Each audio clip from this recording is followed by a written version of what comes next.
Hello दोस्तों, स्वागत है आप सभी का साइंस फाइटर क्लासेज के इस डिजिटल लर्निंग प्लेटफॉर्म पे। आज की इस क्लास के माध्यम से हम उन क्वेश्चंस के बारे में डिस्कस करेंगे जो हर एग्जाम में रिपीट होते हैं और आपके आगामी Rajasthan high court LDC exam के लिए काफ़ी इंपॉर्टेंट आपके लिए रहने वाले हैं। तो चलिए दोस्तों स्टार्ट करते हैं। आज का पहला क्वेश्चन ये रहा आपके सामने। अमीर खुसरो की किस कृति से जलालुद्दीन खिलजी के रणथंभौर अभियान का उल्लेख मिलता है? बहुत ही प्यारा प्रश्न है, गजब का प्रश्न है। तो यहाँ पे हम बात करें अमीर खुसरो की तो खजाइन उल फुतूह और मिफ्ता उल फुतूह दोनों जो रचनाएं हैं वो किसकी हैं? अमीर खुसरो की रचनाएं हैं। दोनों रचनाएं किसकी हैं?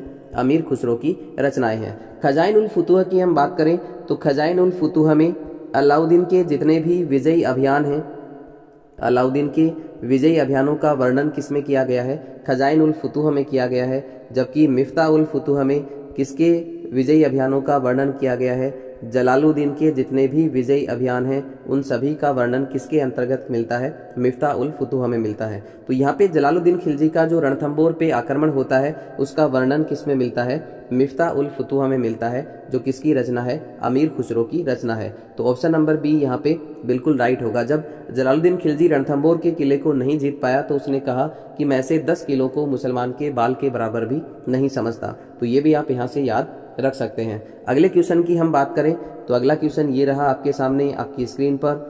गधों का मेला कहाँ लगता है? बहुत ही सिंपल सा क्वेश्चन आपको यहाँ पे पूछा गया है। गधों का मेला कहाँ लगता है? तो ये गधों का जो मेला है वो कहाँ लगता है? जयपुर। कहाँ पे लगता है? लूणियावास जयपुर में। लूणियावास जयपुर में लगता है गधों का मेला। यहाँ पे हम शीतला माता की बात करें, देखिए काफी बार एग्जाम में क्वेश्चन पूछा जाता है। शीतला माता जो गधों का मेला है वो कब लगता है? शीतलाष्टमी को लगता है। और ये शीतलाष्टमी कब मनाई जाती है? चैत्र कृष्ण अष्टमी को। चैत्र कृष्ण अष्टमी को हम क्या कहते हैं? शीतलाष्टमी कहते हैं। और इस दिन गधों का मेला लगता है। ये जो शीतला माता का मंदिर है ये कहाँ पे स्थित है? सील की डूंगरी चाकसू। कहाँ पे स्थित है शीतला माता का मंदिर? सील की डूंगरी चाकसू। और इस मंदिर का जो निर्माण है वो कौन करवाता है? माधो सिंह के द्वारा करवाया गया। जो शीतला माता का मंदिर है इस मंदिर का निर्माण किसके द्वारा करवाया गया? माधो सिंह के द्वारा करवाया जाता है। इसके अलावा एक और इम्पोर्टेंट क्वेश्चन यहाँ पे बनता है। चेचक निवारक देवी के रूप में पूजा जाता है किसको? शीतला माता को। शीतला माता को चेचक निवारक देवी के रूप में पूजा जाता है। इसके जो पुजारी होते हैं वो कुम्हार जाति के लोग होते हैं। और इस मेले को हम क्या कहते हैं? बैलगाड़ी मेला के नाम से जाना जाता है। आगे हम बात करें अगले क्वेश्चन की तो इस क्वेश्चन का राइट आंसर होगा जयपुर। लूणियावास जयपुर में लगता है गधों का मेला। चलिए बढ़ते हैं नेक्स्ट क्वेश्चन की ओर। एक और गजब का क्वेश्चन ये रहा आपके सामने। रागमाला किसकी रचना है? ऑप्शन आपको दिए गए हैं उस्ताद चांद खान, कुंभा, पंडित भाव भट्ट, पुंडरीक विठल। तो रागमाला जो रचना है वो किसकी है? पुंडरीक विठल की। और पुंडरीक विठल जो है वो किसके दरबारी कवि थे? ये मानसिंह प्रथम के दरबारी कवि थे। किसके दरबारी कवि होते हैं ये? मानसिंह प्रथम के दरबारी कवि हैं। इनकी जो रचना है वो कौन सी है? रागमाला। तो ऑप्शन नंबर डी यहाँ पे बिल्कुल राइट होगा। आगे हम बात करें पंडित भाव भट्ट की तो पंडित भाव भट्ट जो है वो बीकानेर के अनूप सिंह के दरबारी कवि होते हैं। किसके दरबारी कवि हैं? बीकानेर के अनूप सिंह के। यहाँ पे क्वेश्चन आता है अनूप सिंह का कि अनूप सिंह को माही मारातीब की उपाधि किसके द्वारा दी गई? काफी इंपॉर्टेंट क्वेश्चन है। माही मारातीब की जो उपाधि है वो किसके द्वारा दी जाती है? बीकानेर के अनूप सिंह को। तो ये आप यहाँ से याद रख सकते हैं, औरंगजेब के द्वारा ये उपाधि अनूप सिंह को दी जाती है। इसके अलावा हम बात करें इनकी रचनाओं की, पंडित भाव भट्ट की रचनाओं की, तो अनूप प्रकाश, अनूप रतन सागर, ये रचनाएं किसकी हैं? पंडित भाव भट्ट की हैं, जो बीकानेर के अनूप सिंह के दरबारी कवि होते हैं। इसके अलावा महाराणा कुंभा की भी काफ़ी सारी रचनाएं हैं। उनमें से जो कुछ मुख्य रचनाएं हैं वो आपकी सूड प्रबंध, सूड प्रबंध के अलावा कामराज रत्तीसार, रसिक प्रिया पे इन्होंने टीका लिखी है। इसके अलावा संगीत राज आप यहाँ से याद रख सकते हैं। ये 5 खंडों में बटी हुई है। कितने खंड में विभाजित है? 5 खंडों में। संगीत मीमांसा, ये जो सारी रचनाएं हैं वो किसकी है? महाराणा कुंभा की हैं। इतिहास में महाराणा कुंभा को हिंदू सुल्तान, नंदीकेश्वर, कलश नरपति आदि नामों से इसको जाना जाता है। इसकी उपाधियों की हम बात करें तो काफी उपाधियां हैं महाराणा कुंभा की। दान गुरु के अलावा छाप गुरु के अलावा हाल गुरु, अभिनव भ्राताचार्य, राजगुरु, ये सभी उपाधियां जो हैं वो किसकी हैं? महाराणा कुंभा की हैं। उस्ताद चांद खान की हम बात करें तो उस्ताद चांद खान जो है वो प्रताप सिंह, देखिए उस्ताद चांद खान के बारे में भी काफ़ी बार एग्जाम में क्वेश्चन आया हुआ है कि उस्ताद चांद खान जो है वो जयपुर के प्रताप सिंह के संगीत गुरु थे। प्रताप सिंह, जयपुर के जो प्रताप सिंह हैं उनके संगीत गुरु कौन थे? उस्ताद चांद खान। और इनका एक ग्रंथ भी है, वो ग्रंथ भी आप यहाँ से याद रख सकते हैं। ग्रंथ है इनका स्वर सागर। कौन सा ग्रंथ लिखा इन्होंने? स्वर सागर ग्रंथ की रचना की है उस्ताद चांद खान के द्वारा। चलिए बढ़ते हैं नेक्स्ट क्वेश्चन की ओर। अगला क्वेश्चन ये रहा आपके सामने। एक और गजब का क्वेश्चन आपको पूछा गया है। अमृता देवी की स्मृति में खेजड़ली शहीद मेला कब लगता है? अमृता देवी की स्मृति में जो खेजड़ली मेला है जोधपुर में खेजड़ली गांव में भरता है, वो उसका आयोजन कब किया जाता है? कार्तिक शुक्ल एकादशमी, कार्तिक शुक्ल दशमी, भाद्रपद शुक्ल अष्टमी, भाद्रपद शुक्ल दशमी, और चौथा ऑप्शन आपको दिया है आषाढ़ शुक्ल दशमी। तो इस क्वेश्चन का राइट आंसर क्या हो जाएगा? भाद्रपद शुक्ल दशमी। ऑप्शन नंबर सी यहाँ पे बिल्कुल राइट होगा। यहाँ पे भाद्रपद शुक्ल दशमी को हम क्या कहते हैं? तेजा दशमी। इस दिन तेजा दशमी भी मनाई जाती है। तेजा दशमी जो है उसका आयोजन कब होता है? भाद्रपद शुक्ल दशमी को। घटना की हम बात करें तो देखिए ये घटना जो है वो कब की है? 1730 ईस्वी की है, जब मारवाड़ के राजा कौन हुआ करते थे? अभय सिंह। मारवाड़ के राजा कौन हुआ करते थे? अभय सिंह हुआ करते थे, और इनके सेनापति थे गिरधारी दास। इनके सेनापति का नाम क्या था? गिरधारी दास। तो यहाँ पे अभय सिंह ने पेड़ों को काटने का आदेश दिया, तो गिरधारी दास के नेतृत्व में खेजड़ली गांव में, जोधपुर के खेजड़ली गांव में 363 लोगों को, स्त्री पुरुषों को क्या कर दिया गया? पेड़ों के साथ काट दिया गया। तो ये आपका खेजड़ली शहीद मेला जो है उन्हीं की याद में ये हर साल भरता है। एकमात्र वृक्ष मेला का आयोजन यहाँ पे खेजड़ली गांव में, जोधपुर के खेजड़ली गांव में किया जाता है। एक पुरस्कार भी यहाँ पे दिया जाता है, अमृता देवी बिश्नोई पुरस्कार, और इसका जो शुरुआत है वो, इसकी शुरुआत कब से की जाती है? 1994 ईस्वी से इसकी शुरुआत की जाती है अमृता देवी बिश्नोई पुरस्कार की। ये भी आप यहाँ से याद रख सकते हैं। अगले क्वेश्चन की हम बात करें तो अगला क्वेश्चन ये रहा आपके सामने। एक और गजब का क्वेश्चन देखिए, पछेवड़ा क्या है? एक रस्म है, पगड़ी है, ओढ़ने वाला मोटा वस्त्र है, या फिर आभूषण है?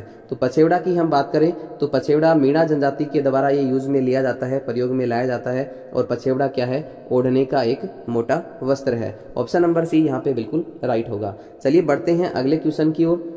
अगला क्वेश्चन ये रहा आपके सामने, बहुत ही गजब का क्वेश्चन है। देखिए, उस्ता कला के विकास के लिए उस्ता केमल हाइड केंद्र की स्थापना 1975 में कहाँ की गई थी? तो आप सभी जानते हैं कि उस्ता कला कहाँ की प्रसिद्ध है? उस्ता कला प्रसिद्ध है दोस्तों बीकानेर की। तो यहाँ पे इस क्वेश्चन का राइट आंसर क्या हो जाएगा? बीकानेर। और ये भी आप साथ में याद रखें कि उस्ता कला जो है वो राजस्थान की नहीं है, वो कहाँ से लाई गई थी? लाहौर से बीकानेर लाई जाती है। कहाँ से लाया जाता है इसको?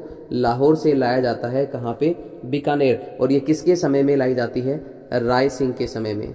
ये भी आप यहाँ से याद रख सकते हैं। उस्ता कला जो है वो बीकानेर लाई जाती है लाहौर से, और किसके शासनकाल में लाया जाता है इसको? राय सिंह के शासनकाल में। लेकिन इसका सर्वाधिक विकास जो है ना वो कब होता है? अनूप सिंह के समय में। किसके समय में होता है सर्वाधिक विकास जो है उस्ता कला का? वो किसके समय में होता है? अनूप सिंह के समय में। इसके मुख्य कलाकार की हम बात करें तो इसके मुख्य कलाकार हैं हिसामुद्दीन उस्ता। कौन है? हिसामुद्दीन उस्ता इसके उस्ता कला के मुख्य कलाकार हैं, जिनको 1986 में 1986 में इस कला के लिए पद्म श्री अवार्ड से सम्मानित किया जाता है। कब किया जाता है? 1986 में। अब देखिए उस्ता कला होती क्या है? ऊंट की खाल पर सोने चांदी की जो नक्काशी है उसको किस नाम से जाना जाता है? उस्ता कला के नाम से जाना जाता है। यहाँ पे एक मथेरन कला भी प्रसिद्ध है। मथेरन कला है वो भी कहाँ की प्रसिद्ध है? बीकानेर की प्रसिद्ध है। ये भी आप यहाँ से याद रख सकते हैं। बाड़मेर की हम बात करें तो देखिए बाड़मेर की अजरक प्रिंट के अलावा मलिर प्रिंट, ये सारी कहाँ की प्रसिद्ध हैं? बाड़मेर की प्रसिद्ध हैं। चलिए बढ़ते हैं नेक्स्ट क्वेश्चन की ओर। अगला क्वेश्चन ये रहा आपके सामने आपकी स्क्रीन पर। एक और गजब का क्वेश्चन, राजस्थान में रायका जाति किस व्यवसाय से संबंधित है? दोस्तों रायका भी हम कह सकते हैं, रेबारी जाति भी हम कह सकते हैं, रायका या फिर रेबारी। तो रायका और रेबारी जाति जो है, रायका या रेबारी जाति जो है वो ऊंट पालक जाति के अंतर्गत आती है। तो यहाँ पे इस क्वेश्चन का राइट आंसर क्या होगा? परंपरागत ऊंट पालन पोषण करता होते हैं रायका या फिर रेबारी जाति के लोग। यहाँ पे राजस्थान में सबसे पहले ऊंट लाने का जो श्रेय है वो किसको दिया जाता है? पाबूजी को। किसको मिलता है? पाबूजी को। राजस्थान में सबसे पहले ऊंट कौन लेके आए थे? पाबूजी लेके आए थे। और पाबूजी को किसका अवतार माना जाता है? लक्ष्मण का अवतार माना जाता है। ये भी आप यहाँ से याद रख सकते हैं। इसके अलावा पाबूजी के पावड़े बहुत ही प्रसिद्ध हैं। पाबूजी के पवाड़े जो हैं वो किस वाद्य यंत्र के साथ गाए जाते हैं? माठ वाद्य यंत्र के साथ गाए जाते हैं। चलिए बढ़ते हैं नेक्स्ट क्वेश्चन की ओर। अगला क्वेश्चन ये रहा आपके सामने आपकी स्क्रीन पर। सिवी जनपद की राजधानी कौन सी थी? सिवी जनपद, देखिए सिवी जनपद किसे कहते हैं, किसका प्राचीन नाम है, ये मेवाड़ का प्राचीन नाम है। किसका प्राचीन नाम है, मेवाड़ का। मेवाड़ के और भी प्राचीन नाम मिलते हैं। संस्कृत की हम बात करें तो संस्कृत में मेवाड़ का प्राचीन नाम क्या मिलता है, मेदपाट मिलता है। क्या मिलता है दोस्तों, मेदपाट मिलता है। और हिंदी में हम बात करें तो हिंदी में क्या मिलता है, प्रागवाट। प्रागवाट हिंदी में है, जबकि जो मेदपाट है वो किस भाषा में मिलता है, संस्कृत भाषा में मेवाड़ का प्राचीन नाम मिलता है। तो यहाँ पे सिवी जनपद भी किसका नाम है, मेवाड़ का। इसकी राजधानी आपको यहाँ पे पूछी है, तो सिवी जनपद की राजधानी कौन सी हुआ करती थी, माध्यमिका, जिसको नगरी कहा जाता है। ये कहाँ पे स्थित है, चित्तौड़ में स्थित है, चित्तौड़गढ़ में स्थित है माध्यमिका नगरी। इसके अलावा हम बात करें करकोट, तो देखिए करकोट या फिर इसका दूसरा नाम है मालो, ये प्राचीन नाम है किसका, नगर का प्राचीन नाम है। और नगर कहाँ पे है दोस्तों, नगर है आपका टोंक में। एक नगरी अलग है, नगरी चित्तौड़गढ़ में है, जबकि नगर कहाँ पे है, टोंक में स्थित है। इसको आप यहाँ से याद रख सकते हैं। आगे हम बात करें अगले क्वेश्चन की, तो अगला क्वेश्चन ये रहा आपके सामने, रांगड़ी बोली किन बोलियों का मिश्रण है। बहुत ही अच्छा प्रश्न यहाँ पे आपको पूछा गया। रांगड़ी जो बोली है वो किन दो बोलियों का मिश्रण है, मेवाड़ी या मालवी, हाड़ौती या मालवी, मारवाड़ी या मालवी, मेवाती और मालवी। तो यहाँ पे रांगड़ी जो बोली है वो किसका मिश्रण है, मारवाड़ी और मालवी दोनों का मिश्रण है। रांगड़ी कहाँ बोली जाती है, ये बोली जाती है हाड़ौती अंचल में या हाड़ौती क्षेत्र में बोली जाने वाली बोली जो है वो कौन सी है, रांगड़ी। और ये हाड़ौती में या फिर मेवात क्षेत्र में भी ये बोली जाती है। हाड़ौती और मेवात दोनों क्षेत्रों में ये बोली जो है वो क्या बोली जाती है। चलिए बात करें हम नेक्स्ट क्वेश्चन की, तो अगला क्वेश्चन ये रहा आपके सामने, एक और ज़बरदस्त क्वेश्चन आपके सामने। राजपूताना म्यूजियम अजमेर की स्थापना, अजमेर में राजपूताना म्यूजियम की स्थापना की गई है, ये कब की गई थी, ये आपको पूछा गया है। ऑप्शन आपके सामने है 1911, 1938, 1947, 1908। तो राजपूताना म्यूजियम की स्थापना कब की जाती है, 1908 में की जाती है। 1908 में स्थापित होता है राजपूताना म्यूजियम। और ये राजपूताना म्यूजियम जो है वो अकबर के मैगजीन दुर्ग में स्थापित होता है, ये भी आप याद रखें। कहाँ पे स्थापित होता है, अकबर का जो मैगजीन दुर्ग था उस दुर्ग में ही स्थापित किया जाता है राजपूताना म्यूजियम को। ये जो मैगजीन दुर्ग है ये राजस्थान में मुगल स्थापत्य शैली का पहला दुर्ग है, एकमात्र दुर्ग है। मुगल स्थापत्य शैली का एकमात्र दुर्ग है मैगजीन का किला, ये भी आप यहाँ से नोट कर सकते हैं। तो यहाँ पे इस क्वेश्चन का राइट आंसर क्या होगा, ऑप्शन नंबर डी यहाँ पे 1908 बिल्कुल राइट होगा। चलिए बात करें हम नेक्स्ट क्वेश्चन की, तो अगला क्वेश्चन ये रहा आपके सामने, ओगनिया कहाँ पहना जाता है। देखिए ओगनिया आभूषण जो है वो कहाँ पे पहना जाने वाला आभूषण है, हाथ में पहना जाता है या कमर में, गले में या फिर कान में।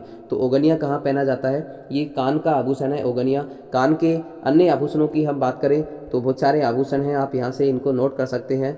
एरन हार जो है वो कहाँ पे पहना जाता है, कान में पहना जाता है। इसके अलावा पीपल पत्रा जो काफ़ी बार पूछा भी गया है एग्जाम में, पीपल पत्रा, पीपल पन्ना, ये सारे आभूषण जो हैं वो कहाँ पे पहने जाते हैं, कान में पहने जाते हैं। इसके अलावा झेला, लटकन, झेला, लटकन और छेलकड़ी, लूंग, ये सारे कहाँ पे पहने जाने वाले आभूषण हैं, ये सारे कान में पहने जाने वाले आभूषण हैं। चलिए बात करें हम अगले क्वेश्चन की, तो अगला क्वेश्चन ये रहा आपके सामने आपकी स्क्रीन पर। बहुत ही अच्छा प्रश्न आपको यहाँ पे पूछा गया है, बिसलदेव रासो की मुख्य महिला पात्र निम्न में से कौन सी है। देखिए दोस्तों बहुत ही अच्छा प्रश्न यहाँ पे आपको पूछा गया। बिसलदेव रासो की हम बात करें तो बिसलदेव रासो किसकी रचना है, आप सभी जानते हैं कि बिसलदेव रासो किसके द्वारा लिखी गई, नरपति नाल की रचना है। ये किसकी रचना है, नरपति नाल की रचना है। तो यहाँ पे जो बिसलदेव रासो है वो एक प्रेम आधारित ग्रंथ है। कैसा ग्रंथ है ये, प्रेम आधारित ग्रंथ है बिसलदेव रासो, जिसमें विग्रह राज किसका वर्णन यहाँ पे किया गया है, विग्रह राज, और विग्रह राज की जो रानी है राजमती, उनके प्रेम कथा पे आधारित या इनके प्रेम कथा का जो वर्णन है वो किस में किया गया है, बिसलदेव रासो में किया गया है। और ये किसकी रचना है ये भी आप यहाँ से याद रखें, बिसलदेव रासो किसकी रचना है, नरपति नाल की रचना है। चलिए बढ़ते हैं नेक्स्ट क्वेश्चन की ओर। अगला क्वेश्चन, इस क्वेश्चन का राइट आंसर हो जाएगा ऑप्शन नंबर डी ए, यहाँ पे बिल्कुल राइट होगा, राजमती। चलिए बात करें हम अगले क्वेश्चन की, तो अगला क्वेश्चन ये रहा आपके सामने आपकी स्क्रीन पर, रवाब, चिकारा और चौतारा किस प्रकार के वाद्य यंत्र हैं। ये अवनद वाद्य हैं या तत्व वाद्य हैं या घन वाद्य हैं या फिर सुशीर वाद्य हैं। तो यहाँ पे देखिए चौतारा नाम से स्पष्ट है, ये सभी के सभी किस प्रकार के वाद्य हैं, ये सभी के सभी तत्व वाद्य हैं। ऑप्शन नंबर बी यहाँ पे बिल्कुल राइट होगा। कुछ तत्व वाद्य की हम बात करें तो कमायचा किस प्रकार का वाद्य यंत्र है? तत्वाद्य है। तंदूरा भी आप यहाँ से याद रख सकते हैं, तंदूरा है। रबाब आपका यहाँ से हो गया। इसके अलावा चिकारा, चौतारा, रावण हत्ता, गुजरी आप यहाँ से नोट कर सकते हैं। गुजरी किस प्रकार का वाद्य यंत्र है? गुजरी तत्वाद्य यंत्र है। इसके अलावा भपंग, भपंग भी कैसा वाद्य है? तत्वाद्य है।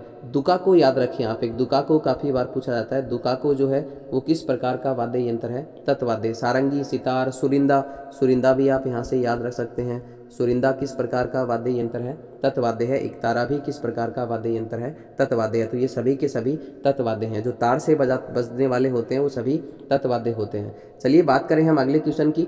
तो अगला क्वेश्चन ये रहा आपके सामने, राजस्थान में किस स्थान का अन्नकूट महोत्सव लोकप्रिय है? अन्नकूट महोत्सव का आयोजन कहाँ पे होता है दोस्तों? अन्नकूट महोत्सव का आयोजन होता है राजसमंद में। याद रखें, काफ़ी इंपॉर्टेंट है। अन्नकूट महोत्सव का आयोजन कहाँ पे होता है? राजसमंद में होता है। ये कहाँ पे होता है? श्रीनाथ जी के मंदिर में इस महोत्सव का आयोजन किया जाता है। इस मंदिर की हम बात करें तो इस मंदिर का निर्माण जो है वो किसके द्वारा करवाया जाता है? राज सिंह के द्वारा करवाया जाता है। महाराणा राज सिंह इसका निर्माण करवाते हैं, जिनकी एक उपाधि भी आप यहाँ से याद रख सकते हैं, विजय कटकातु। बहुत ही इंपॉर्टेंट है। विजय कटकातु की उपाधि धारण की थी किसने?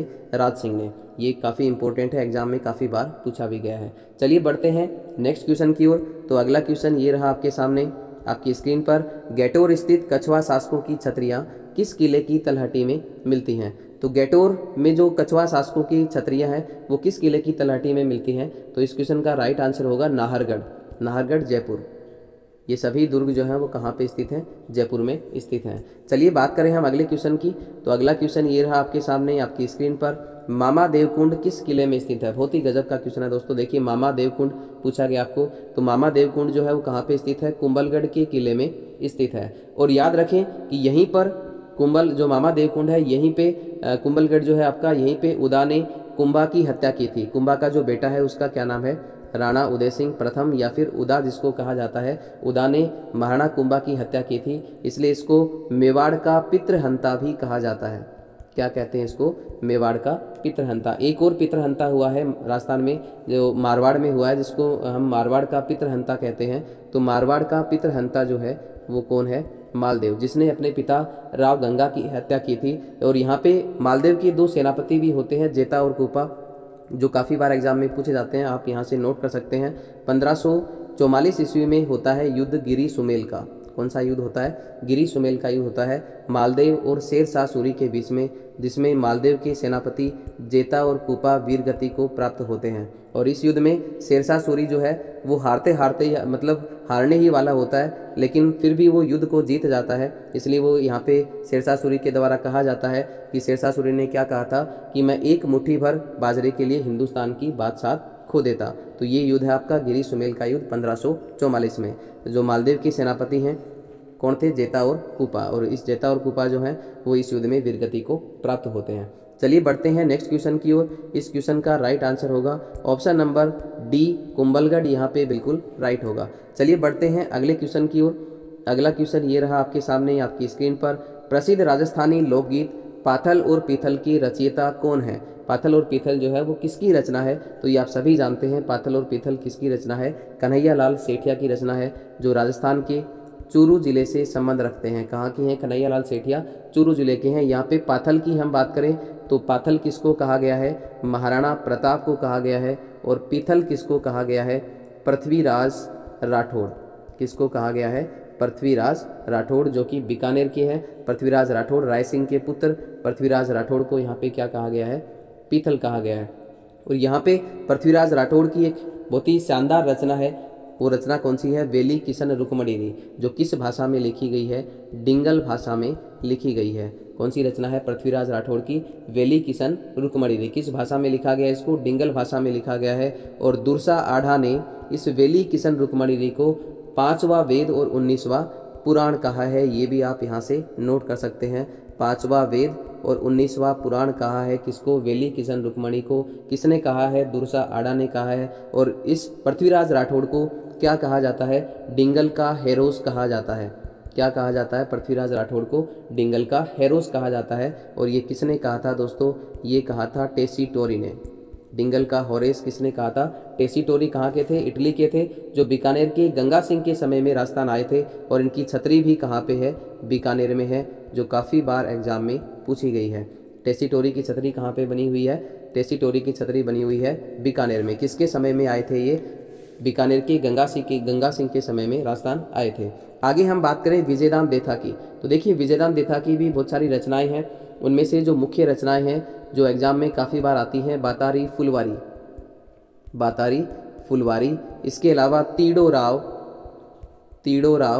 इसके अलावा एक रचना है विजयदान देथा की मारो बादलो, उलझन है, इसके अलावा कब्बू रानी, अलेखो हिटलर, ये सारी रचनाएं किसकी हैं? विजयदान देथा की रचनाएं हैं। चलिए बढ़ते हैं अगले क्वेश्चन की ओर। अगला क्वेश्चन ये रहा आपके सामने आपकी स्क्रीन पर। जहांगीर ने दलथम्बन या सेना के नियंत्रक की उपाधि किसे दी थी? ऑप्शन आपको दिए हैं यहाँ पे, मलिक अंबर, सूर सिंह, गज सिंह, अनूप सिंह। तो जहांगीर के द्वारा दलथम्बन की उपाधि किसको दी गई है? जोधपुर के राजा गज सिंह को दी गई है। याद रखें, गज सिंह की एक प्रेमिका हुआ करती थी, उस प्रेमिका का नाम है अनारा बेगम। काफ़ी प्रसिद्ध रही हैं अनारा बेगम, जो किसकी दासी हैं? गज सिंह की दासी हैं, प्रेमिका रही हैं। और इन्हीं के कारण जसवंत सिंह प्रथम को राजा बनाने में किसका योगदान रहता है? अनारा बेगम का बहुत ही महत्वपूर्ण भूमिका होती है। किसको राजा बनाने में? जसवंत सिंह प्रथम को जोधपुर का राजा बनाने में महत्वपूर्ण भूमिका किसकी होती है? अनारा बेगम की ही होती है। चलिए बात करें हम अगले क्वेश्चन की, तो अगला क्वेश्चन ये रहा आपके सामने आपकी स्क्रीन पर।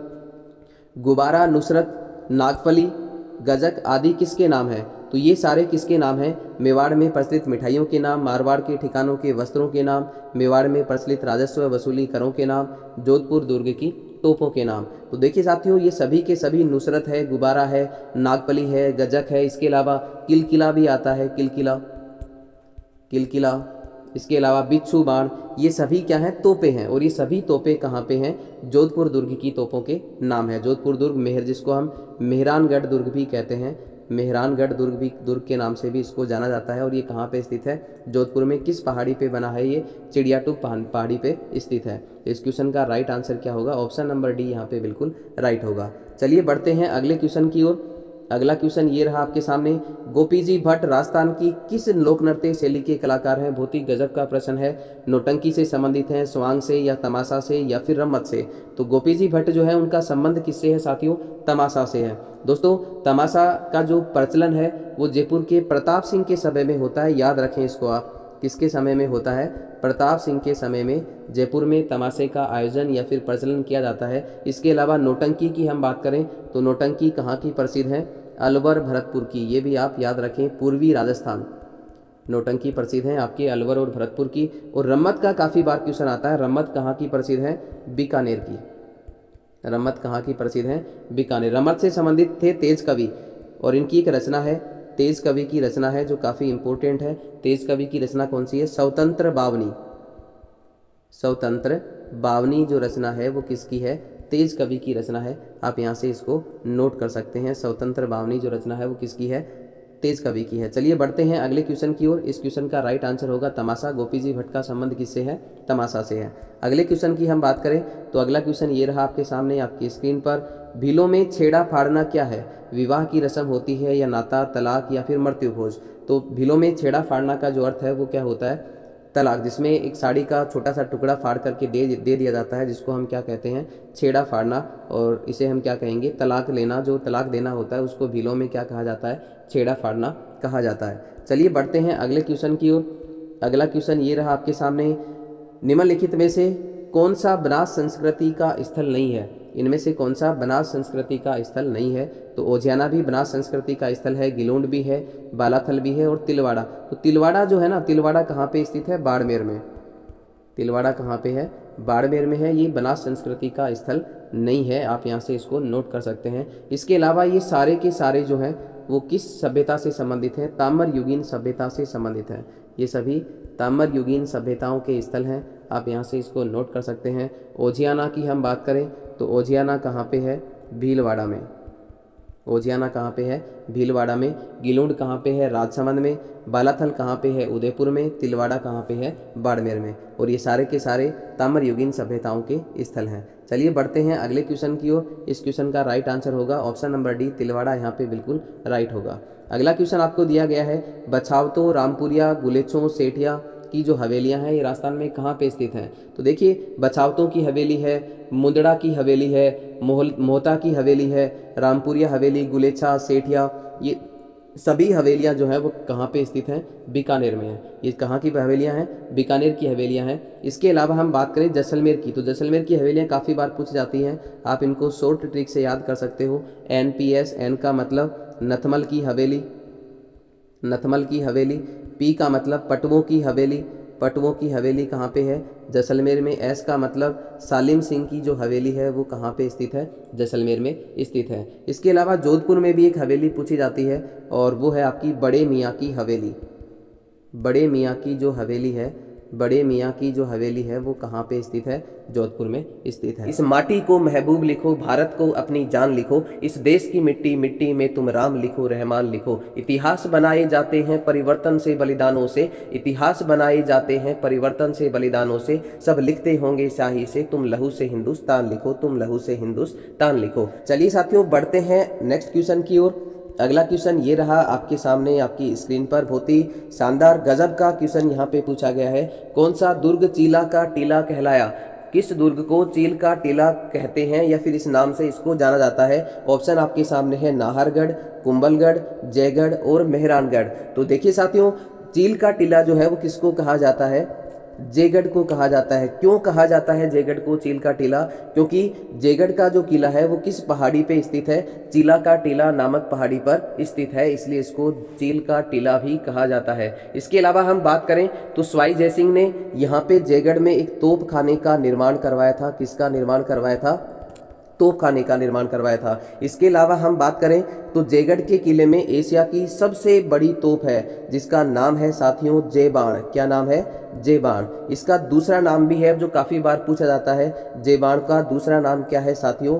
रणबंका तोप। क्या कहते हैं इसको? रणबंका तोप कहते हैं। एक बार एक प्रश्न पूछा गया था तोप से संबंधित और उसका नाम था रामचंगी तोप। रामचंगी तोप का संबंध किस दुर्ग से है? ये क्वेश्चन एक बार RSSB की एग्जाम में पूछा गया था।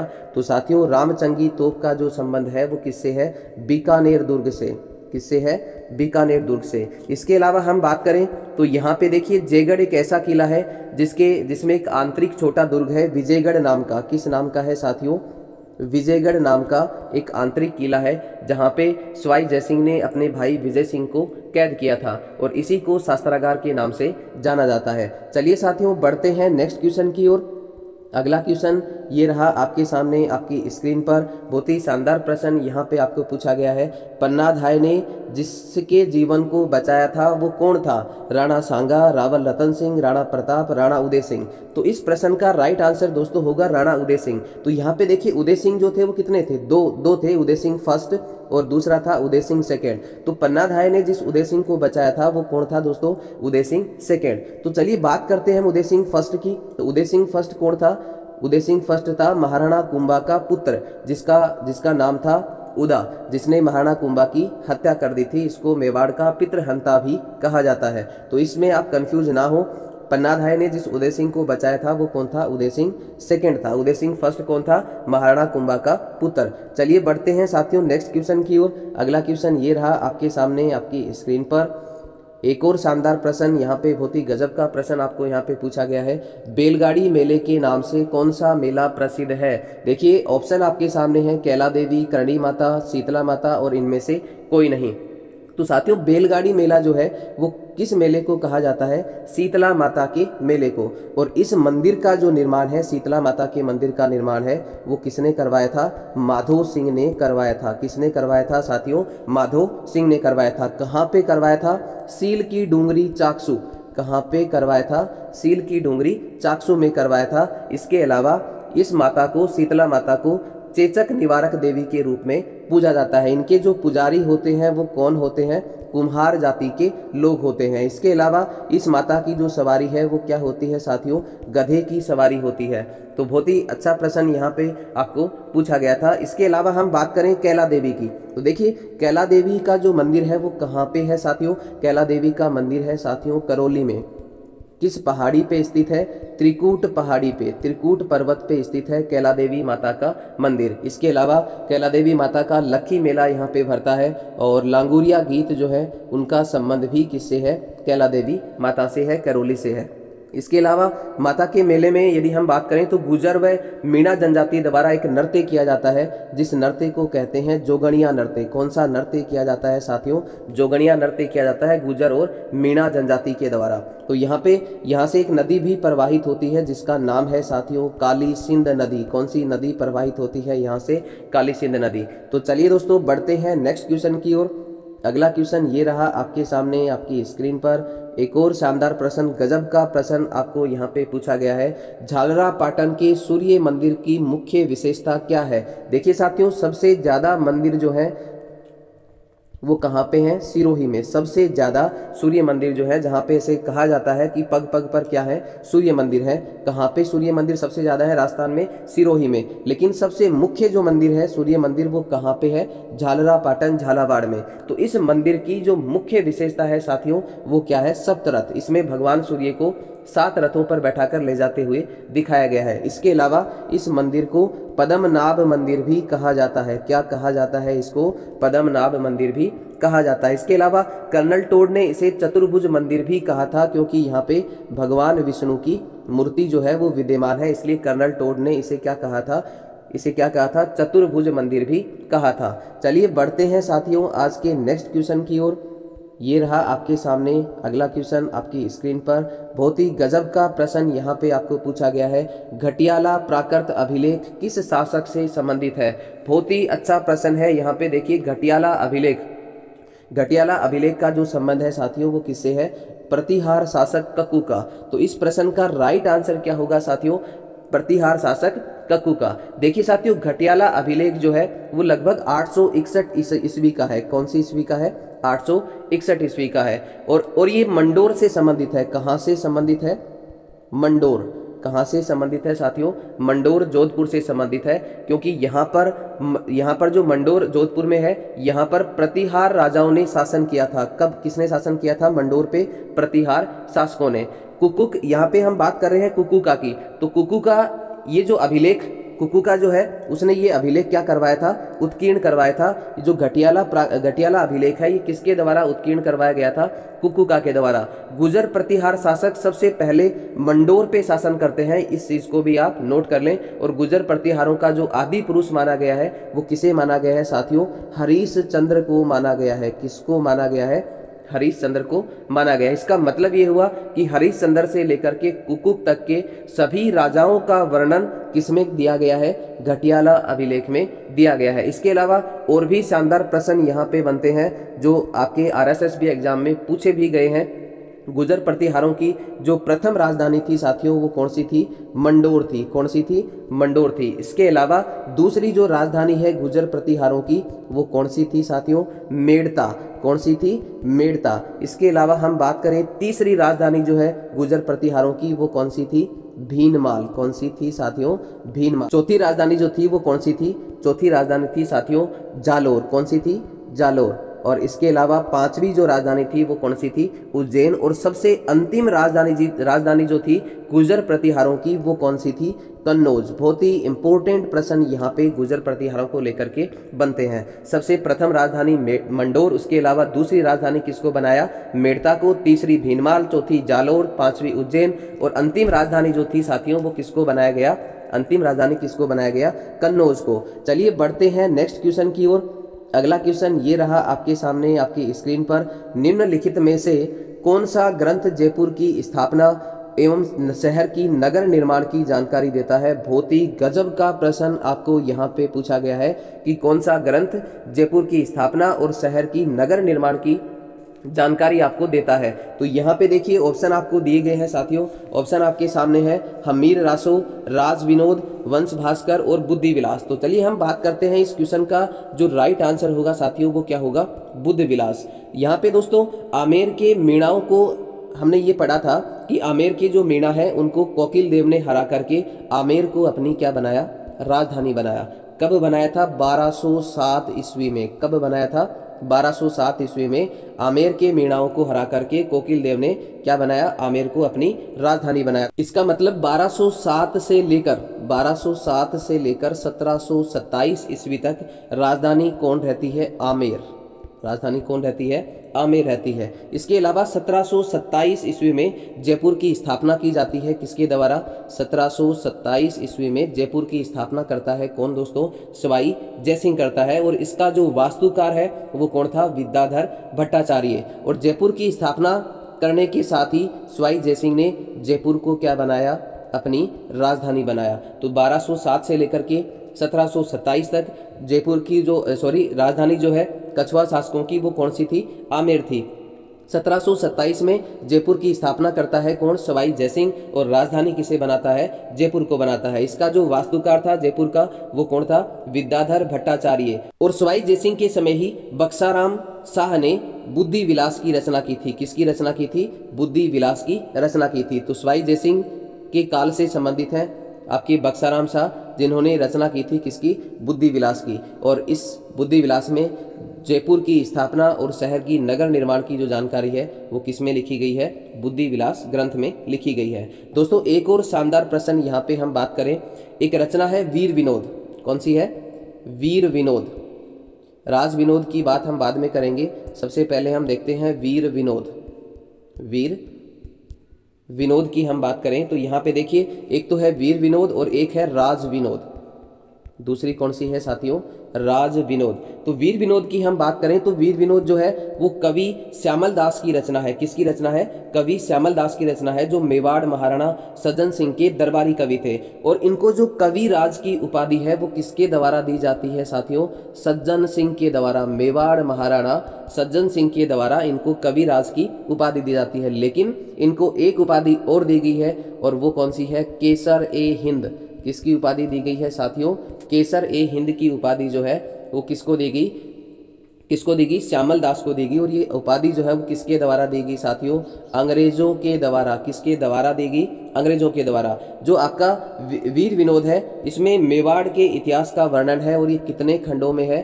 4 खंडों में है। अगर हम बात करें वंश भास्कर की तो वंश भास्कर जो है वो कुल कितने खंडों में है दोस्तों? 12 खंडों में है। कितने खंडों में है? 12 खंडों में है। और ये किसकी रचना है? सूर्यमल मिश्रण की रचना है। एक और हम बात करें यहाँ पे, सूर्यमल की जितनी भी रचनाएं हैं वो सभी किस भाषा में लिखी गई हैं? डिंगल भाषा में लिखी गई हैं। सूर्यमल मिश्रण चारण जाति के थे और चारणों की जो रचनाएं हैं वो कौन सी भाषा में लिखी गई हैं साथियों? डिंगल भाषा में। बात करें हम राज विनोद की तो राज विनोद जो है वो किसकी रचना है? सदाशिव भट्ट। किसकी रचना है दोस्तों? सदाशिव भट्ट की रचना है राज विनोद। और राज विनोद जो है वो किनके दरबारी कवि थे? बीकानेर के राजा कल्याणमल। बीकानेर के राजा कल्याणमल जो है उनके दरबारी कवि थे। तो चलिए दोस्तों बढ़ते हैं नेक्स्ट क्वेश्चन की ओर। अगला क्वेश्चन ये रहा आपके सामने, बहुत ही शानदार जबरदस्त प्रश्न यहाँ पे आपको पूछा गया है। हाडी रानी कर्मावती द्वारा जौहर में प्रवेश करते समय दिए गए भूमि अनुदान की जानकारी। किसकी जानकारी? दिए गए भूमि अनुदान की जानकारी का जो स्रोत है वो कौन सा है, ये यहाँ पे आपको पूछा गया है। तो ऑप्शन आपके सामने है मित्रों, पूर्व के ताम्रपत्र, चोगली के ताम्रपत्र, रणकपुर प्रशस्ति, चिरवे का शिलालेख। तो इस क्वेश्चन का राइट आंसर क्या होगा? पूर्व के ताम्रपत्र। पूर्व के ताम्रपत्र के द्वारा रानी कर्मावती द्वारा जौहर में प्रवेश करते समय दिए गए भूमि अनुदान की जानकारी मिलती है। चलिए दोस्तों बढ़ते हैं नेक्स्ट क्वेश्चन की ओर। अगला क्वेश्चन ये रहा आपके सामने, बहुत ही शानदार प्रश्न यहाँ पे आपको पूछा गया है। किस किले के उत्तरी द्वार का अष्टधातु दरवाजा, कौन सा दरवाजा? अष्टधातु दरवाजा 1765 ईस्वी में लाल किले से उतारकर लाया गया था। तो ऑप्शन आपके सामने रणथंभौर, लोहागढ़, भटनेर और तारागढ़। तो देखिए दोस्तों इस प्रश्न का राइट आंसर क्या होगा? लोहागढ़। लोहागढ़। तो यहाँ पे देखिए लोहागढ़ वो किला है जिसे लॉर्ड लेक का वाटरलू कहते हैं। क्या कहते हैं? लॉर्ड लेक का वाटरलू कहते हैं। लॉर्ड लेक का वाटरलू कहा जाता है लोहागढ़ किले को। वैसे देखा जाए तो इस किले का जो निर्माण है, मूल रूप से निर्माण है वो किसके द्वारा करवाया गया? महाराज सूरजमल के द्वारा। और महाराज सूरजमल को जाटों का प्लेटो या फिर जाटों का अफलातून कहा जाता है। इस किले का जो निर्माण है वो 1733 ईस्वी में करवाया गया। लेकिन ये जो 1765 आपको दिया गया है, 1765 ईस्वी में लाल किले का जो दरवाजा है वो उतार करके किसके द्वारा लाया गया? मुगलों से जीत करके लाया गया था। किसके द्वारा दोस्तों? जवाहर जी के द्वारा। किसके द्वारा लाया गया? जवाहर जी के द्वारा। देखिए दोस्तों, यहाँ पे दो चीजें हम यदि हम बात करें तो इस लोहागढ़ किले में दो बुर्ज हमने देखी है, एक जवाहर बुर्ज और दूसरी है फतेह बुर्ज। तो यहाँ पे आपको बता दें कि जवाहर बुर्ज जो है उसका निर्माण जो है वो किसके द्वारा करवाया गया? जवाहर सिंह के द्वारा। जवाहर बुर्ज का निर्माण किसके द्वारा कराया गया? जवाहर सिंह के द्वारा, मुगलों पर विजय के उपलक्ष्य में। दूसरा है यहाँ पे फतेह बुर्ज। दूसरा कौन सा है? फतेह बुर्ज। तो देखिए फतेह बुर्ज का जो निर्माण है वो किसके द्वारा करवाया गया? रणजीत सिंह के द्वारा करवाया गया, अंग्रेजों पर विजय के उपलक्ष्य में। चलिए दोस्तों, बढ़ते हैं नेक्स्ट क्वेश्चन की ओर।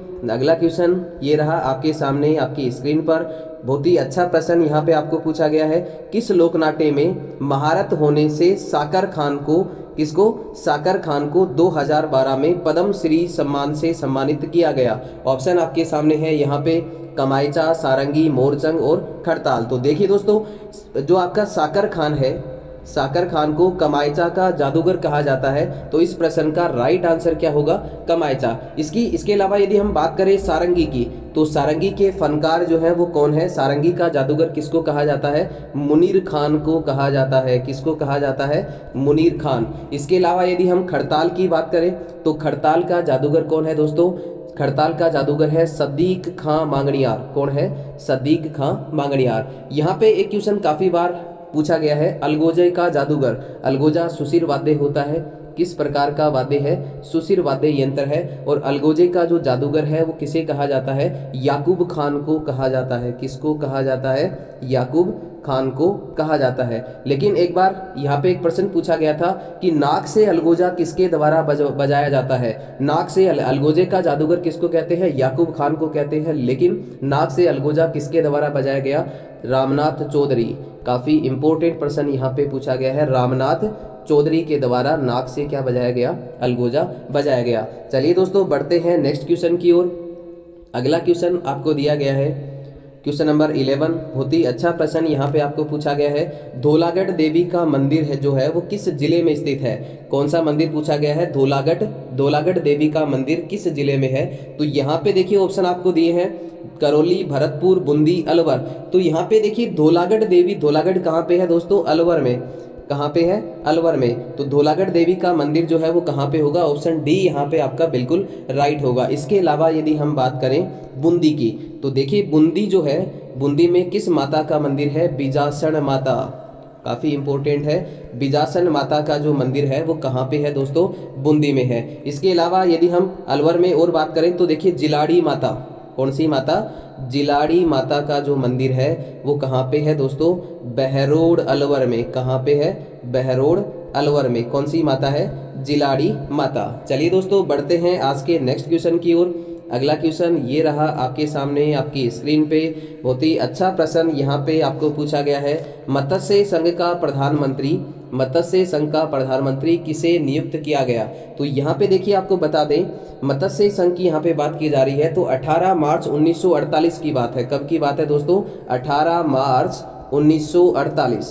18 मार्च 1948। और यहाँ पे देखिए 18 मार्च 1948 को लोहागढ़ किले में मत्स्य संघ को बनाया गया। कहाँ पे बनाया गया?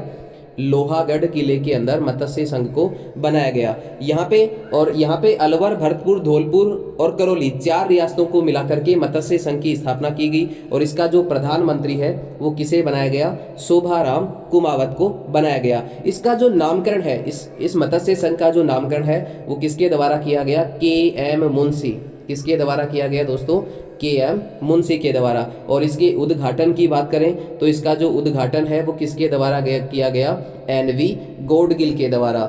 NV गॉडगिल के द्वारा। तो ये क्वेश्चन जो है वो आप यहाँ से नोट कर सकते हैं, आप इनका स्क्रीनशॉट भी ले सकते हैं। 18 मार्च 1948 को लोहागढ़ किले में मत्स्य संघ को बनाया गया और 4 रियासतें अलवर, भरतपुर, धौलपुर, करौली को मिलाकर के मत्स्य संघ को बनाया गया। और इसका जो प्रधानमंत्री है वो किसे बनाया गया? शोभाराम कुमावत को। इसका नामकरण मुंशी KM मुंशी के द्वारा, और इसका जो उद्घाटन है वो किसके द्वारा किया गया? NV गॉडगिल के द्वारा। चलिए दोस्तों बढ़ते हैं नेक्स्ट क्वेश्चन की ओर। अगला क्वेश्चन ये रहा आपके सामने आपकी स्क्रीन पे। बहुत ही अच्छा प्रश्न यहाँ पे आपको पूछा गया है, निम्नलिखित में से कौन सा युग्म सही सुमेलित नहीं है? ये आपको यहाँ पे पूछा गया है। तो खानवा का युद्ध, देखिए खानवा का युद्ध बाबर और राणा सांगा के बीच लड़ा गया 1527 में, जो बिल्कुल यहाँ पे राइट है। यदि हम बात करें गिरी सुमेल के युद्ध की, तो गिरी सुमेल का युद्ध दोस्तों किसके बीच लड़ा गया? मालदेव और मालदेव के साथ यहाँ पे सामने कौन था? शेरशाह सूरी। कब लड़ा गया? 1544। और इस युद्ध में मालदेव के जो सेनापति थे जेता और कुपा, वो क्या हो गए? लड़ते हुए वीरगति को प्राप्त हुए। बहुत ही यहाँ पे शेरशाह सूरी बहुत मुश्किल से इस युद्ध को जीत पाया था, और तब उसने एक बात कही थी यहाँ पे कि मैं मुट्ठी भर बाजरे के लिए हिंदुस्तान की बादशाहत खो देता। तो गिरी सुमेल का युद्ध यहाँ पे 1544 में लड़ा गया, जो बिल्कुल राइट है। इसके अलावा यदि हम बात करें दिवेर के युद्ध की, तो देखिए दोस्तों दिवेर का युद्ध अकबर और प्रताप के बीच में लड़ा गया। कब लड़ा गया दोस्तों? 1582 ईस्वी में। तो यहाँ पे आपका ऑप्शन नंबर सी क्या होगा? बिल्कुल राइट होगा। दिवेर का युद्ध 1682 में नहीं लड़ा गया। कब लड़ा गया? 1582 ईस्वी में। और इस दिवेर के युद्ध को राजस्थान का क्या कहा जाता है? सॉरी, मेवाड़ का मैराथन। क्या कहा जाता है? मेवाड़ का मैराथन कहा जाता है। किस युद्ध को कहा जाता है दोस्तों? दिवेर के युद्ध को मेवाड़ का मैराथन कहा जाता है। और ये किसके द्वारा कहा गया? कर्नल टोड के द्वारा। आगे हम बात करते हैं हल्दी घाटी युद्ध की। तो हल्दी घाटी का युद्ध कब लड़ा गया? 1576 ईस्वी में। और इस हल्दी घाटी युद्ध को खमनोर का युद्ध कहा था किसने? अबुल फजल ने। किसने कहा था? अबुल फजल ने खमनोर का युद्ध। इसके अलावा बंदायूनी ने इसको क्या कहा था? गोगुंदा का युद्ध कहा था। कौन सा युद्ध कहा था दोस्तों? गोगुंदा का युद्ध। इसके अलावा यदि कर्नल टोड की बात करें, तो कर्नल टोड ने हल्दी घाटी के युद्ध को क्या कहा था? मेवाड़ की थर्मोपल्ली। आगे हम बात करें तो इस युद्ध में हराबल भाग का नेतृत्व जो है, हराबल आगे का भाग होता है, चंदावल पीछे का भाग होता है। तो हराबल भाग का जो नेतृत्व है वो किसके द्वारा किया गया? हकीम खां सुर पठान। किसके द्वारा किया गया दोस्तों? हकीम खां सुर पठान के द्वारा। और चंदावल भाग का नेतृत्व है कौन सा? चंदावल भाग का नेतृत्व है किसके द्वारा किया गया?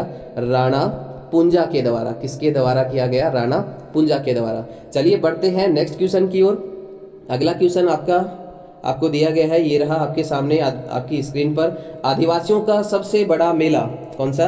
आदिवासियों का सबसे बड़ा मेला बेणेश्वर का मेला कब आयोजित किया जाता है? ऑप्शन आपके सामने चैत्र मास की पूर्णिमा, आश्विन मास की पूर्णिमा, भाद्रपद मास की पूर्णिमा और माघ मास की पूर्णिमा। तो देखिए आदिवासियों का सबसे बड़ा मेला बेणेश्वर मेले का आयोजन कहाँ पे किया जाता है? डूंगरपुर में किया जाता है। और एक यहाँ पे जिस गाँव में इस मेले का आयोजन किया जाता है वो गाँव है साथियों कौन सा? साबला गाँव। कौन सा है? साबला गाँव डूंगरपुर में। और यहाँ पे एक प्रसिद्ध व्यक्ति का जन्म भी होता है, तो उस व्यक्ति का नाम क्या है दोस्तों? मावजी। संत मावजी का संबंध जो जन्म स्थली है वो कौन सी है? साबला ग्राम डूंगरपुर। और मावजी की जो वाणी है वो क्या कहलाती है?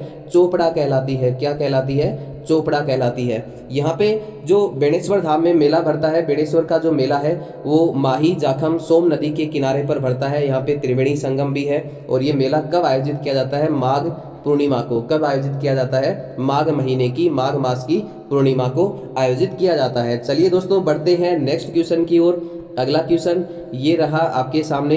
बहुत ही अच्छा प्रश्न यहाँ पे आपको पूछा गया है। राजस्थान में भूमिज शैली का सबसे पुराना मंदिर कौन सा है? ऑप्शन आपको दिए हैं मेनाल का महानालेश्वर मंदिर, बारा का भिंडदेवरा मंदिर, बिजोलिया का उंडेश्वर मंदिर और सेवाड़ी का जैन मंदिर। तो देखिए दोस्तों मंदिर निर्माण की 3 शैलियां हैं, नागर शैली, इसके अलावा द्रविड़ शैली और बीच। देखिए नागर शैली जो है उत्तर भारत के मंदिर नागर शैली में है, दक्षिण भारत के मंदिर द्रविड़ शैली में है। और जो बीच की शैली है वो कौन सी है दोस्तों? बेसर शैली। कौन सी शैली है? बेसर शैली। तो यहाँ पे लगभग 11वीं शताब्दी का मंदिर है ये। कौन सा? आपका राजस्थान में भूमिज शैली का जो मंदिर है, यहाँ पे जो आपको ऑप्शन में दिया गया सेवाड़ी का जैन मंदिर सबसे प्राचीन मंदिर है ये। भूमिज शैली का राजस्थान में सेवाड़ी का जैन मंदिर। और कौन सी सदी का है ये? 11वीं शताब्दी का है। कौन सी शताब्दी का है दोस्तों? 11वीं शताब्दी का मंदिर है। और ये जो आपको दिया गया है भूमिज शैली, जो आपकी भूमिज शैली होती है वो किसकी उपशैली है? नागर शैली की उपशैली मानी जाती है। भूमिज शैली किसकी उपशैली है दोस्तों? नागर शैली की उपशैली है। ये जो मंदिर है सेवाड़ी का जैन मंदिर, ये आपका भूमिज शैली का सबसे पुराना मंदिर है, ये आप इसको नोट कर लीजिए। इसके अलावा बाकी के जो मंदिर आपको दिए गए हैं, मेनाल का महालानेश्वर मंदिर, बारा का भेड़देवरा, बिजोलिया का उंडेश्वर और ये सेवाड़ी का जैन मंदिर, ये सारे के सारे मंदिर जो हैं वो किस शैली में है दोस्तों? भूमिज शैली के मंदिर हैं। चलिए बढ़ते हैं नेक्स्ट क्वेश्चन की ओर।